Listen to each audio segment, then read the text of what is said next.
The Hardened Heart, the story of Pharaoh of Egypt. In the heart of ancient Egypt, beneath the towering pyramids and the burning sun, ruled a pharaoh, mighty, proud, and revered as a god among men.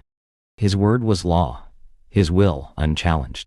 Egypt flourished under his command, its people numerous and its cities strong.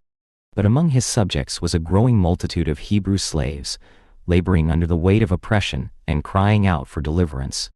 The pharaoh, cloaked in gold and guarded by soldiers, saw them only as tools, nothing more than workers to build his empire.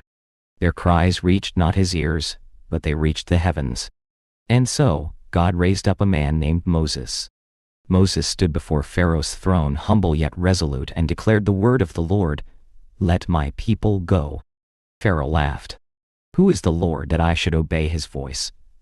I do not know him, and I will not let Israel go." Thus began a clash of power, not merely between two men, but between a hardened heart and the will of God. Time and again Moses returned with the same message, and time and again Pharaoh refused, even as Egypt trembled under divine judgment. The Nile turned to blood. Frogs leapt through the palaces. Gnats and flies swarmed the land.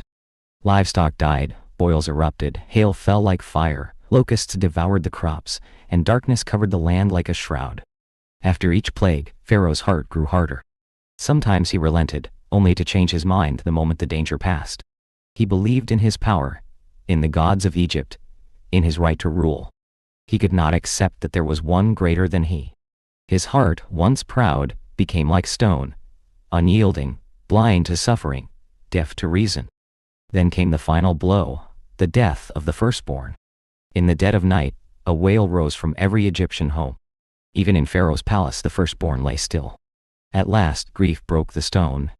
Pharaoh summoned Moses and cried, "Go, leave my people, you and the Israelites.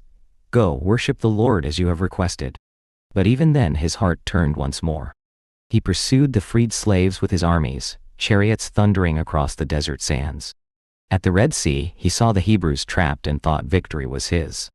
But the sea opened for the Israelites and closed over Pharaoh's pride. In the silence that followed, Egypt mourned its losses, and the once mighty Pharaoh faded from history, a man remembered not for wisdom or mercy, but for a heart that refused to yield until it was too late. Lessons to learn. God is patient, but his justice is sure.